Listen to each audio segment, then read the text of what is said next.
All right, let's go ahead and get this party started, shall we? Thank you all so very, very much for coming to our first webinar of the year. We're starting 2024 off with a webinar series. We're going to do one of these per month and hopefully helping you really navigate the waters that are AI, content strategy, technology, process, governance, storytelling, all of those kinds of things. We've got Kathy and I worked over the holidays to really put together an entire program for the year on what we wanted to do on an education program and do this. If you're not familiar with us, we are the Content Advisory. Robert Rose and Kathy McKnight, we've been working together for the last decade, working with organizations all over the planet. Do a lot less all over the planet these days than we do sort of on this wonderful format.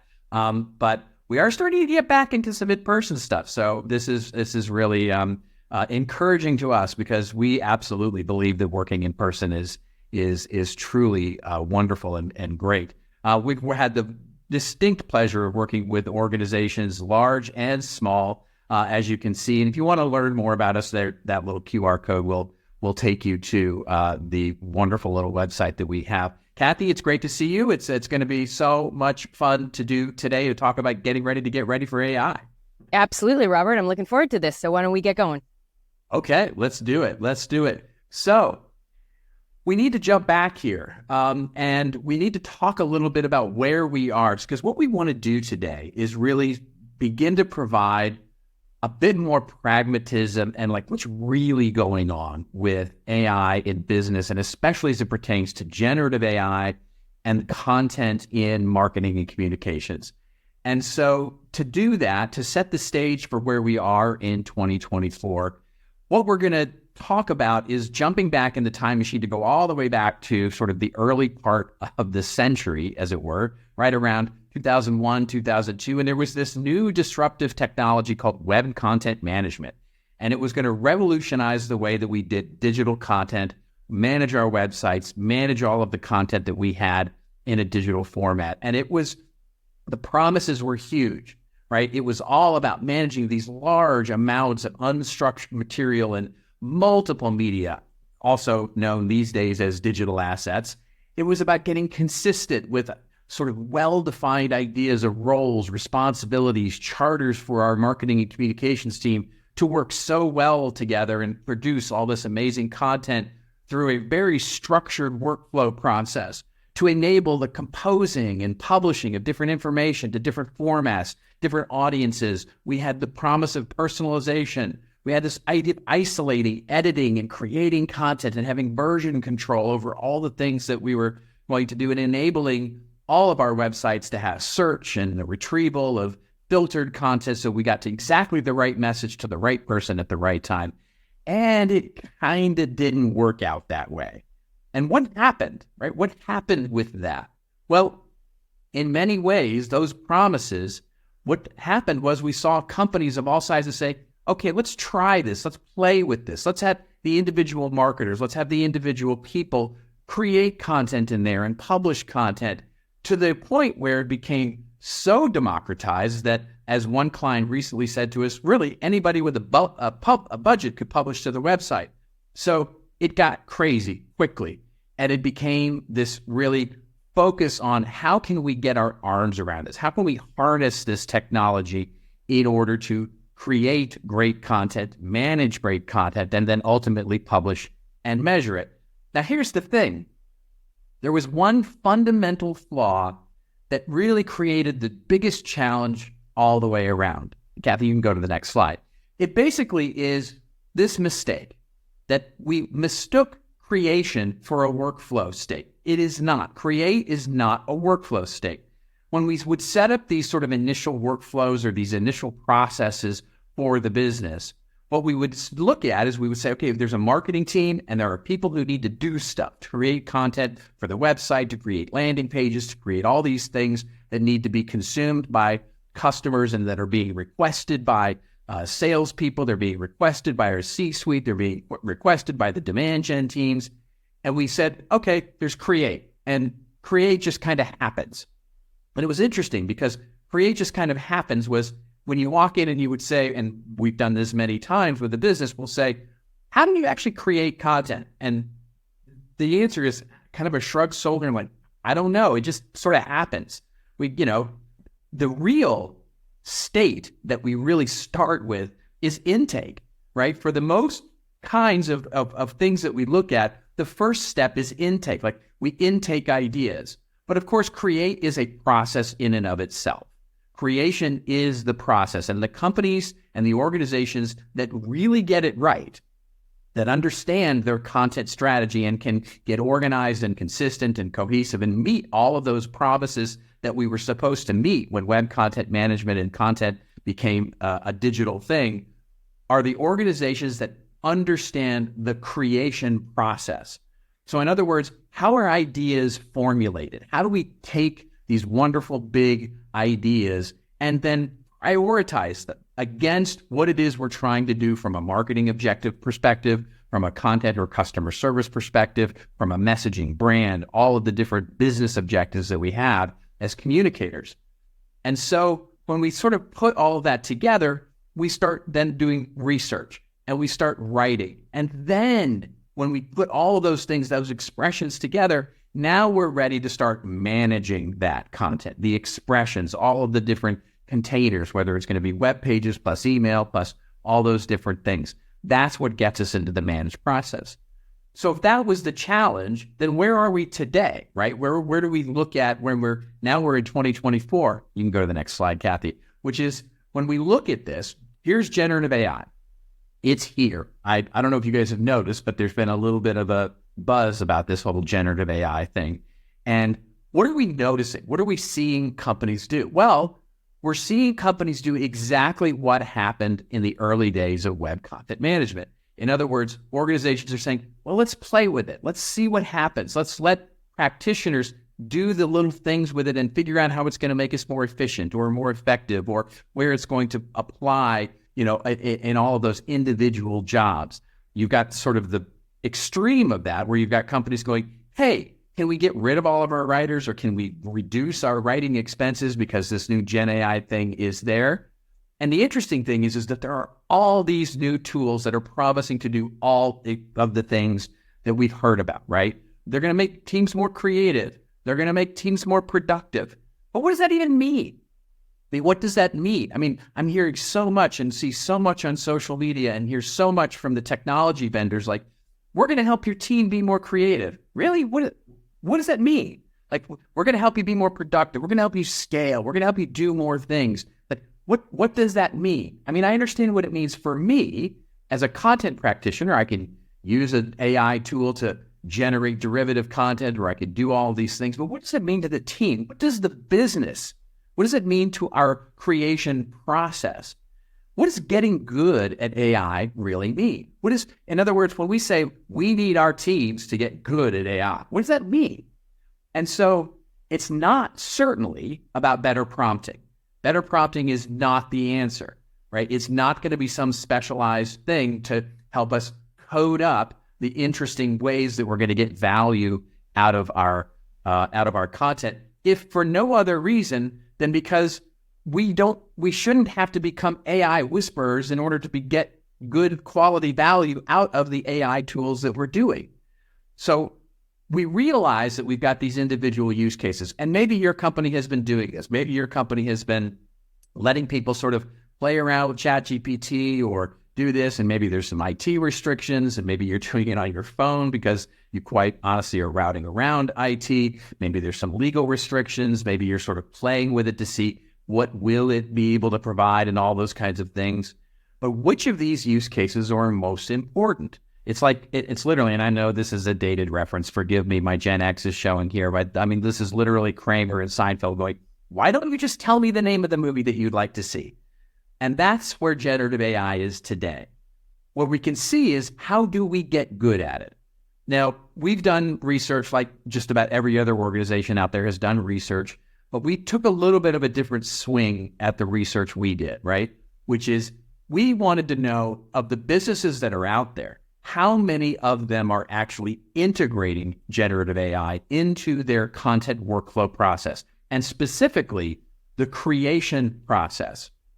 Because this integration is really important as we get into the management of content, we need to understand how do we first affect and make more efficient or more effective the creation part of content in our business. Because if we don't get that right, then anything we do in management is simply just going to be, water under the bridge or, whatever metaphor you like. It's just not going to matter that much. But here's the challenge. When we start thinking about creative, the actual creation of content, well, there's what we've been sort of noticing is a Dunning-Kruger effect. Now, if you don't know the Dunning-Kruger effect, it's basically the idea that in order to recognize high quality, you have to have the ability to know what high quality is. In other words, in order to recognize if it's good writing, you actually kind of have to be a good writer. And so the challenge is that if we start leaning into the creation of ideas into AI, we won't know if what we're doing is good or not if we don't already recognize good. So the thing that we have to remember is, and as we've learned, 80% of the companies that we've talked to anyway have said they have not integrated this into their workflow processes. And basically the experimentation is all around sort of thinking about how we are going to integrate it.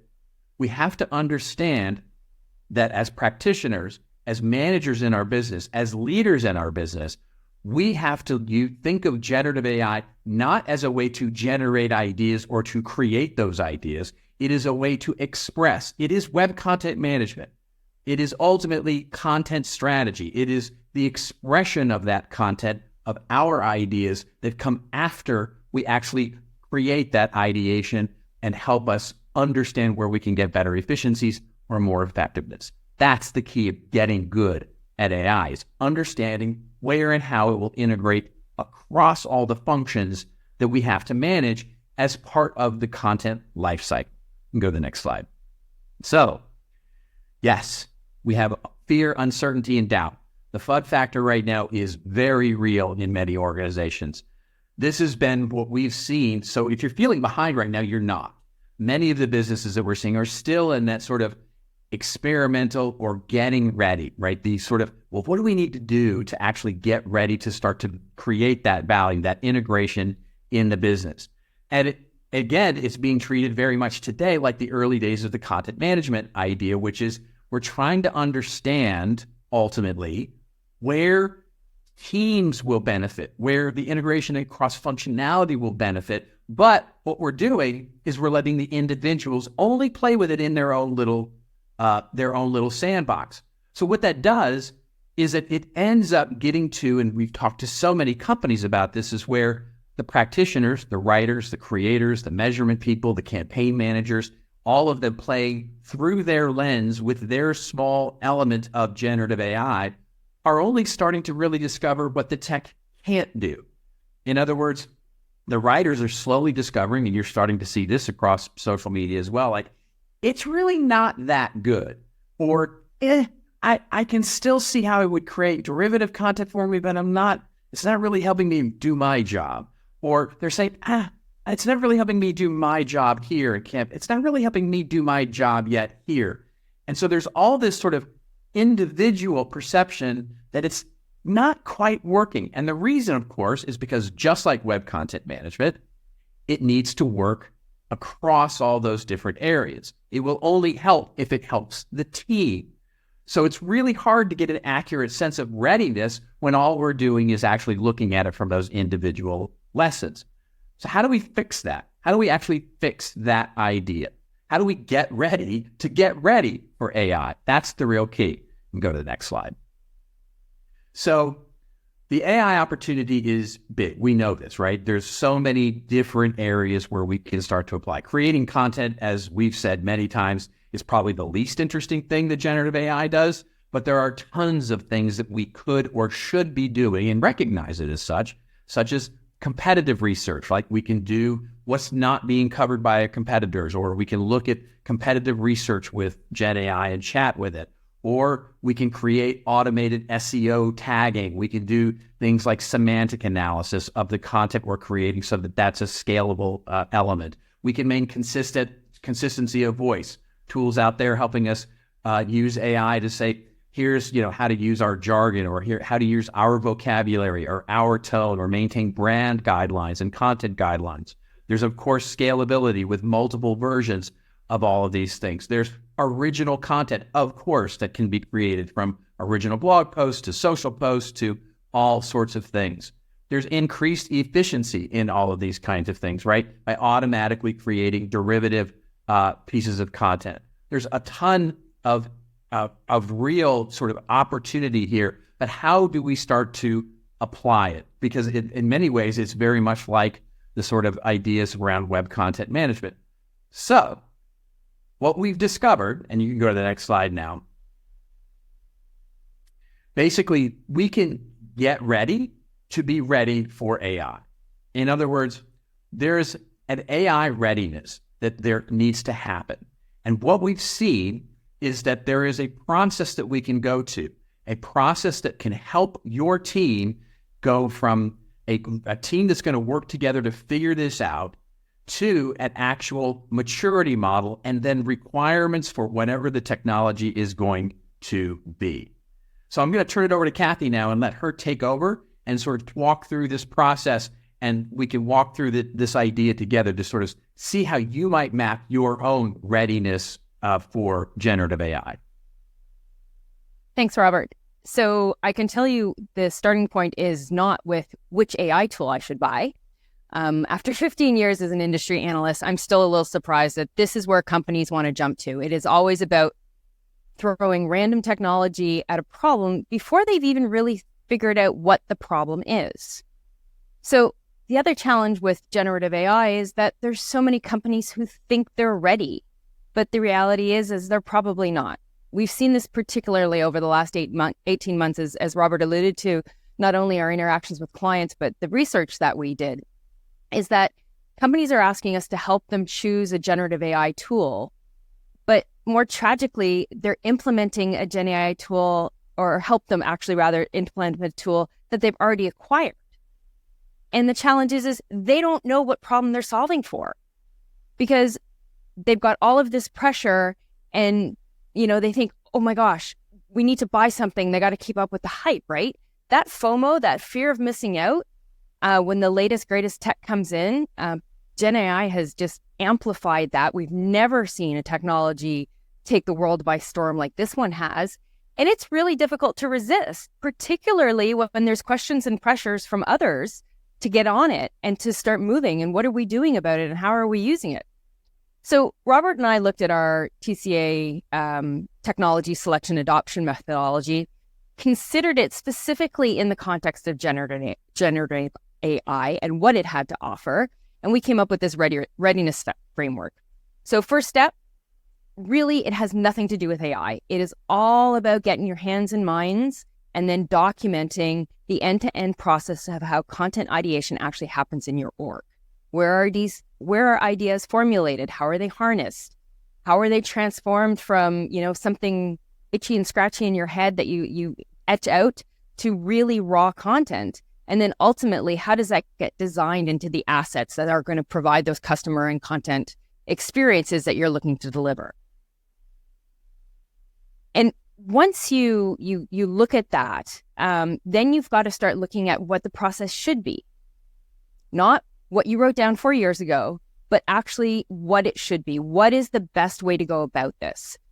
And then you can't forget as you're thinking of those processes and how to really document and capture them, is what is your content strategy? What are your longer term growth goals?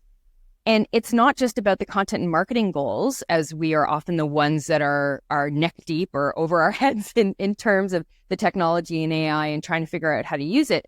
But how are we working to support the organizational's goals? Because if marketing and content goals are not aligned to those, then what are we doing it for, right?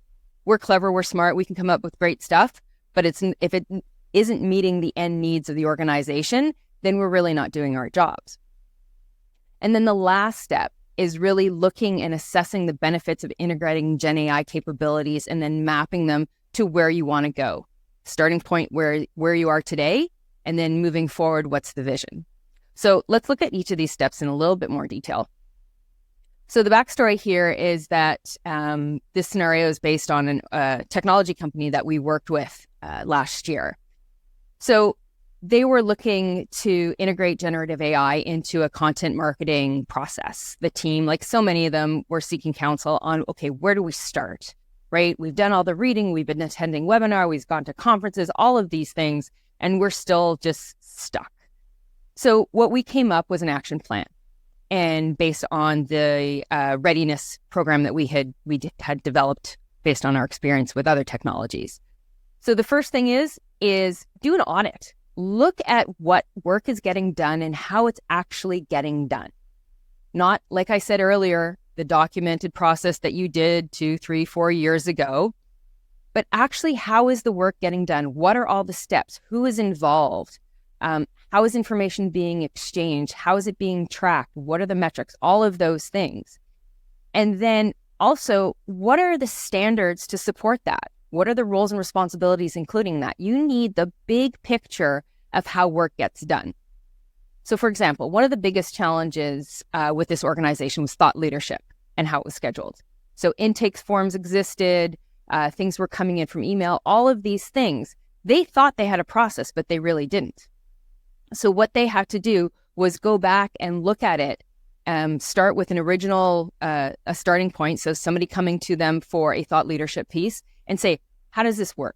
How do we get from whatever that intake is, recognizing that intake can come in many different forms, to that final product?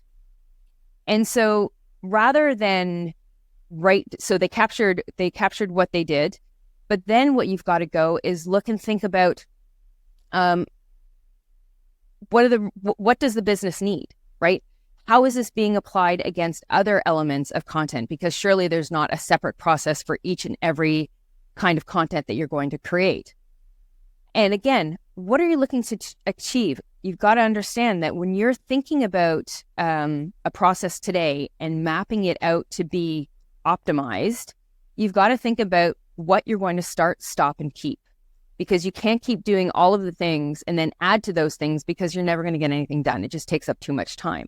So really stepping back and thinking about what are the priority use cases? So what is it that you do 80% of the time? What is your role? What are the things that are repeated over and over and over again?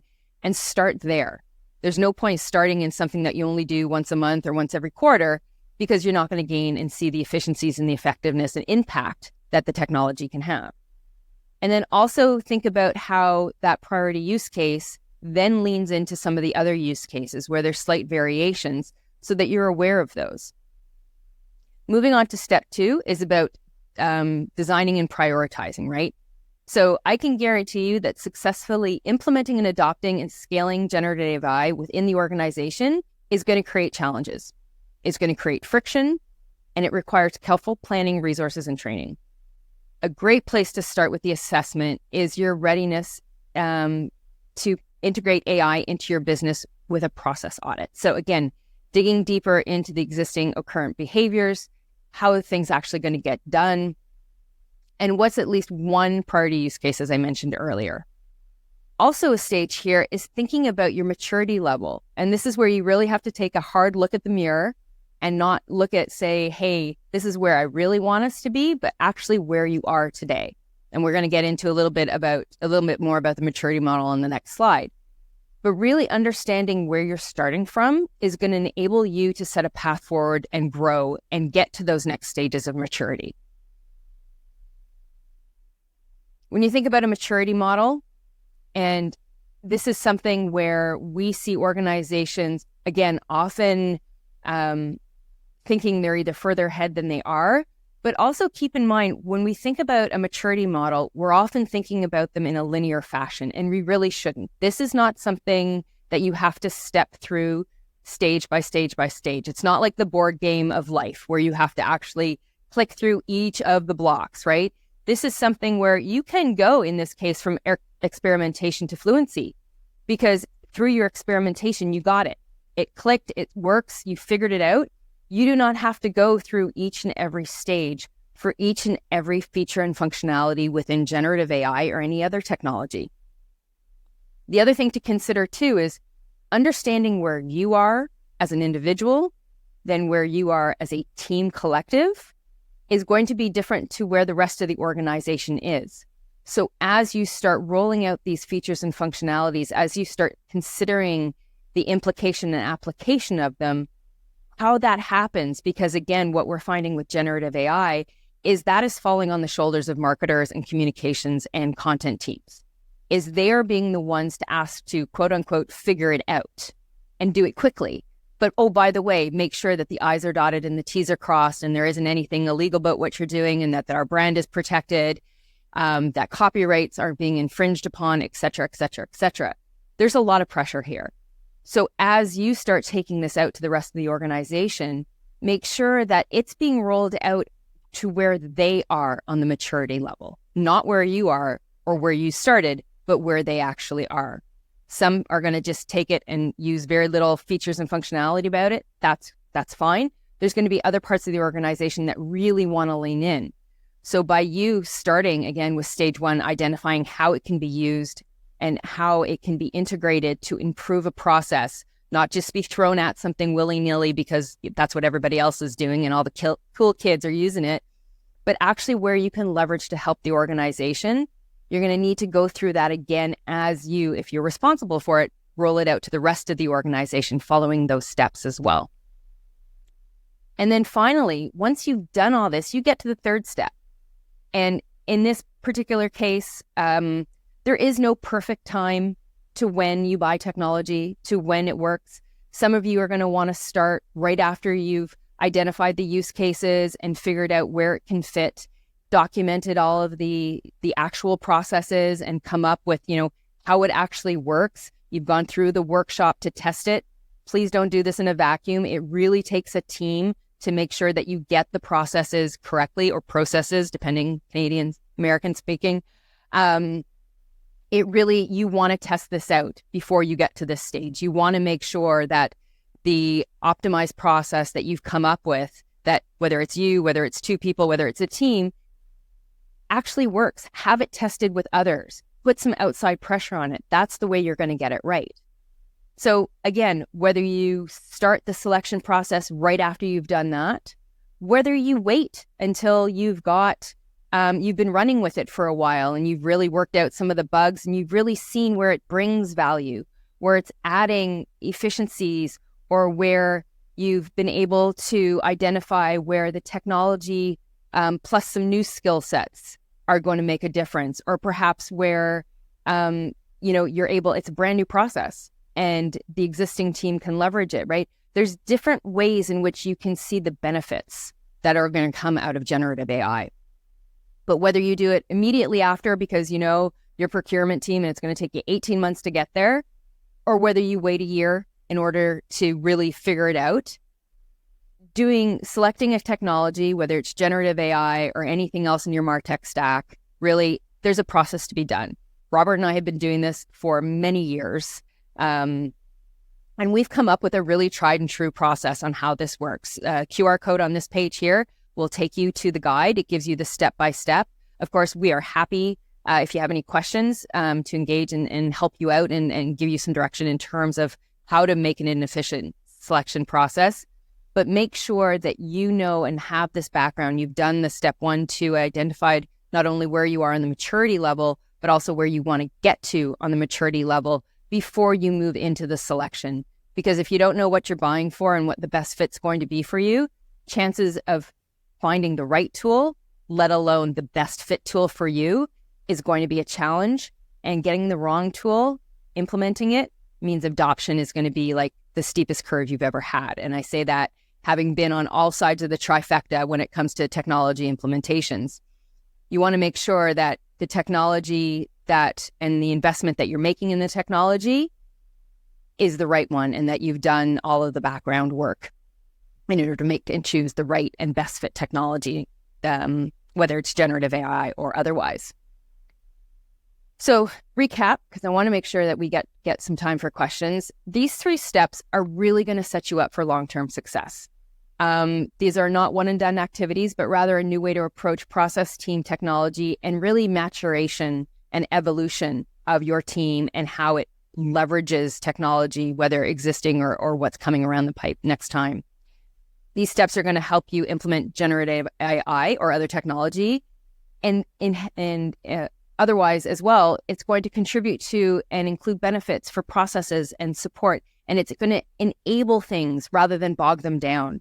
By understanding where the technology fits into what you need to do rather than the other way around, you're going to be able to actually make the most of the technology and use the features and functionalities and get their ROI that your CTO and your CFO are looking for you to do, because you'll actually have the metrics to show how you're doing things better, faster, stronger. And the bonus thing here is these 3 steps, not only will they let you pivot into technology and where to apply it and where to leverage it, but they're also going to help you pivot out of technology and adapt processes to remove technology either that you're not using anymore, that maybe is no longer needed because, again, you've got it in 2 or 3 different parts of your MarTech stack. One of the things we're seeing, maybe this is a topic for another webinar, is, right now our MarTech stacks are all bloated because we've bought so much to get specific functionality. And as a lot of that functionality consolidates into more and more groupings of, so CMSs, imagine, to Robert's point, where they were 20 years ago to where they are today. This is not the same CMS. They do the same things, but they do so much more. So this methodology is actually going to let you clean up your MarTech stack. It's going to let you streamline and create efficiencies with the technology that you use. And again, with, our clients, we always start from a position of how, whether it's generative AI or other technology, is going to add to the need for resources rather than replace teams or team members, which we know and we hear is a huge concern. Ultimately, Gen AI, it can positively impact the effectiveness of the team and what it offers to the organization. So we shouldn't feel worried about that we're going to lose our jobs if we actually get a Gen AI tool. It's actually going to let us do our jobs better. And as marketers and creatives, get us back to doing the things that we love and are fun, rather than the minutia that we can actually leverage the AI tool to be. So I don't know what you think, Robert. I don't know if generative AI is the best and biggest promise of the future of marketing, or is it going to turn out like web content management, where we're still, scratching our heads and pulling our hair? Yeah, I mean, well, I think you said it well, and I'll sort of summarize in my own words, which is, these are fancy words, right? So, current processes and optimal processes and use cases and, all of those things. It really just comes down to a 3-step process, which is, where are we now? Where do we want to go? And what's in our way of getting there? And that's really what we're getting to when we talk about this. The biggest challenge that we see is that we don't understand the very first one, which is, where are we now?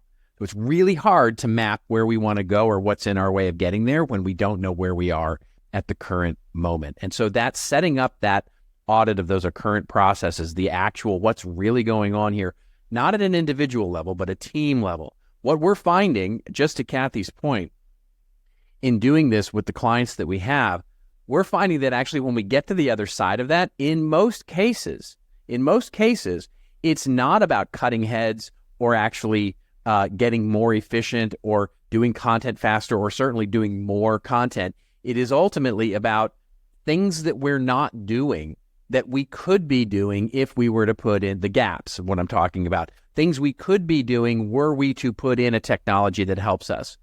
And the key there is that helps us understand, okay, to Kathy's point, web CMS systems, digital experience systems, all of these MarTech stack, they're integrating AI as well. Is that the right answer? Is just utilizing the AI that's generating within those applications to better integrate that into our team? Is it better that we have an enterprise separate tool for AI that's going to help us do? We can't understand the decisions that we want to make about which AI and how integrated across the teams it can be until we understand where we are, and that helps us understand where we want to go, and we can understand then all of the obstacles or what's in our way of getting there, and that helps us put in the right requisite for the right technology to apply.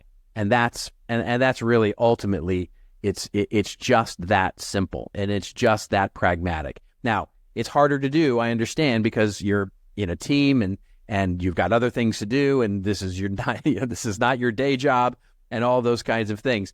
But this is the work to get ready, to be ready for when somebody says, what is it going to take for us to get AI good at AI? It is this process. And I think something to add too is process and documentation are two things that most people, most teams, it's like, yeah, we'll get to it. And it's the thing that's always the 11th on the 10-item to-do list, right?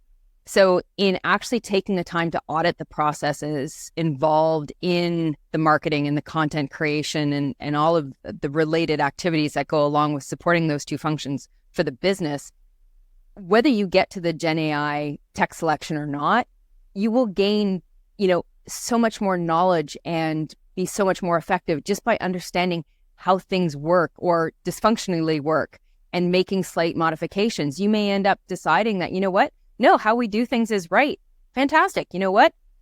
How do you leverage technology to facilitate that, to make room for the creative, the writing, the things that often marketers don't have time to do because they're so belayed by the technology load that it takes to actually get from ideation through to archive.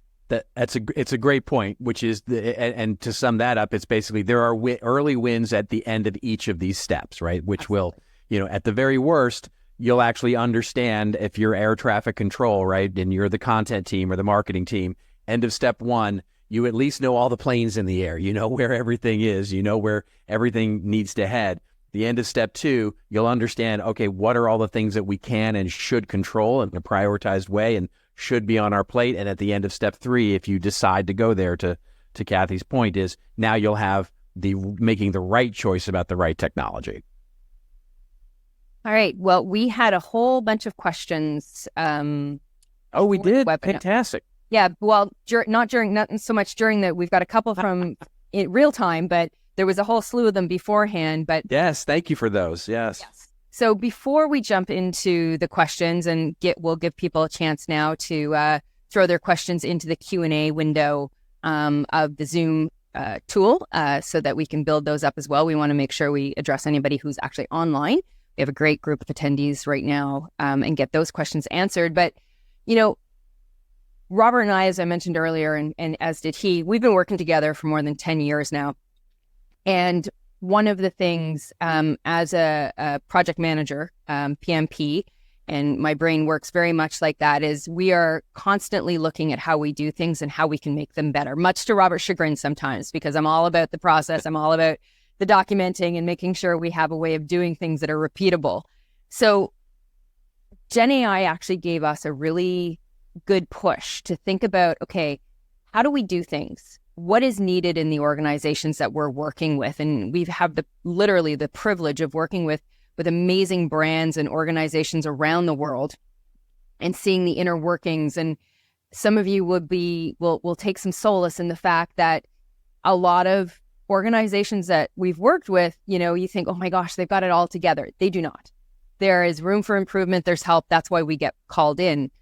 But what we did is we took the process that we had been following for several years and really dissected it, similar to this process, and came up with a more succinct, more, I would say, Robert, client-focused and client-centric way of making sure that when we leave the room at the end of our engagement, that they're more powerful, they're more enabled by the work that we've done together. It's not that they've got this great roadmap or strategy now, but they also know how to execute against it. And that's what we've captured here as well in our process. So I won't go into it. You guys can take a look at that. But just wanted to point that out that, one of the things that we're eating our own dog food in here, in that we want to make sure that what we share with you guys is what we've tried and tested on ourselves as well. I think it's drinking our own champagne. I think that's... Oh, I like that. Yes, I like that. Yeah. Yes. Yeah. Fantastic. All right. Yes, indeed. And basically it is to say that we're not only here to help you roadmap, but we can help you build, implement, measure, manage, et cetera. We have one talent. We have one thing that we can do really well. And so we like to do it. We do have some wonderful questions that came in, and I'll just get to a couple here as we wrap up here in the next 5 minutes, keeping respectful of your time of a 45-minute webinar and giving you 15 minutes to get to your next meeting, because you're, I'm sure, back to back like most of us are. one of the questions that came in from the registrants was, are there AI models that can consolidate internal content and become a chatbot providing solutions based on customer inquiries? And in fact, it's a great one. And Kathy, I'll let you take on this one. But my take on this is that this is honestly where we're seeing some of the earliest opportunities, right? So what we're seeing a lot of in 2024 are brands leaning in, doubling down on what might be called customer enablement content, whether that's delivered through events or sort of online education or how-tos, or it goes sometimes beyond just simple training on the product, but actually enabling the customer to do more with our products and services. And one of the earliest applications that we've really seen with generative AI is to take that corpus of content, all that stuff that you have, that training material, and either create an interactivity, a literal chatbot, which is fantastically valuable, or honestly, derivative content that can be delivered in a much more segmented way. In other words, if we've got these big manuals or big how-to guides or big presentations that sort of enable a lot of things, how do you break that down automatically and find the patterns that can answer very specific questions in a very specific way? So whether that's a chatbot interface or whether that's basically understanding how to create derivative pieces of content using the existing corpus of content is, again, coming back to a process question, but it's one of the earliest opportunities that we're really seeing drive a lot of value. That, and I would mention translation and localization as well as in terms of value. Kathy, I don't know if you had anything to add to that.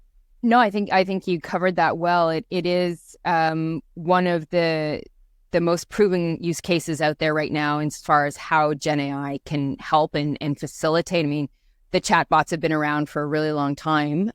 We don't necessarily think about that, but they have been, whether we saw them clearly or not. People have to acknowledge it. But it is, I think it's, again, like you said, it is about, there are a lot of options. The one caveat I will throw into that is that this, again, is another case in point about getting your hands around what you have. So we talked about how getting your hands around as a step in the process, getting your hands around the processes.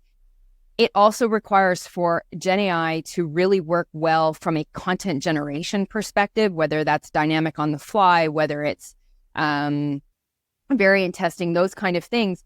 It needs to be able to look at your content. So you need to know where it is, where it's, and have it consolidated. Now, I'm not saying it all has to be in one place, but having a centralized digital asset management system, having a centralized content management system or data lake, CDP, a place where you can point the bot in order to get the right amount and the correct information. What you don't want it is to generate solutions based on outdated information. And if you're just giving it widespread access to all your data sources and all your content sources, I can guarantee you that there is stuff in there from like when we were children. And for me, that was a while ago. And it's going to pull that up because it doesn't know any different. There are limitations. And you know what? Thinking now, hindsight is always good. We should have put that slide in as well. There's a lot of things that Gen AI is good at, but there's a lot of things it's not quite ready to do that. And validating accuracy and tone and protecting your brand based on just what it's based on what it's given. So if you give it old information, it's going to think it's right and it's going to share it. Yeah, absolutely. Maybe one more quick one before we wrap up here. By the way, we will answer all of the questions as we go forward in terms of the on-demand version of this and sort of the follow-up materials that we'll provide. The question is there a way to get AI to cite their sources to cut down on time to verify accuracy? Kathy, you got a quick take on that? So that all depends, right? So from if you're creating your own database from which it's pulling, then yes, absolutely. But as far as just using an uneducated Gen AI tool, then no, you don't necessarily know where it's coming. This is actually where that prompt engineer role that everybody was like all freaking out about last year, that's where knowing how to write a prompt, while we sort of tongue-in-cheek said, oh, it's not about the prompt, getting generative AI to work well and work for you is really, getting the prompt right is absolutely part of that. And so putting in parameters that brings up that kind of information, or providing it the specific data block that you want it to garner the information from, are two of the ways that you can validate the accuracy and where it's citing from. Yeah, ultimately it's about custom learning models, right? Building your own learning model there, and getting to it, and by better prompting, what we're really getting at is asking better questions. Just learning how to ask better questions to what we really want, rather than what we may think we want.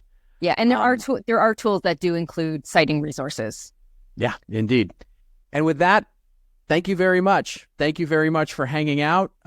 Basically wanted to tee up next month. As I mentioned at the very top of the show, we've got a year's worth of programming already in the books, and next month will be no different. We're going to talk about content orchestration, maybe a term that you've started to hear a lot more of these days. We're going to be joined by a special guest, Liana Cave, who we've been working with at Hilton for a number of years in a number of capacities.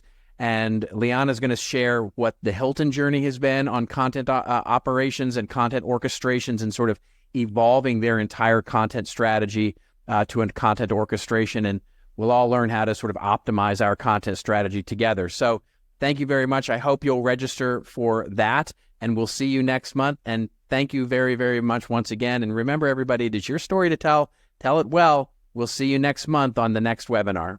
Thanks, everyone.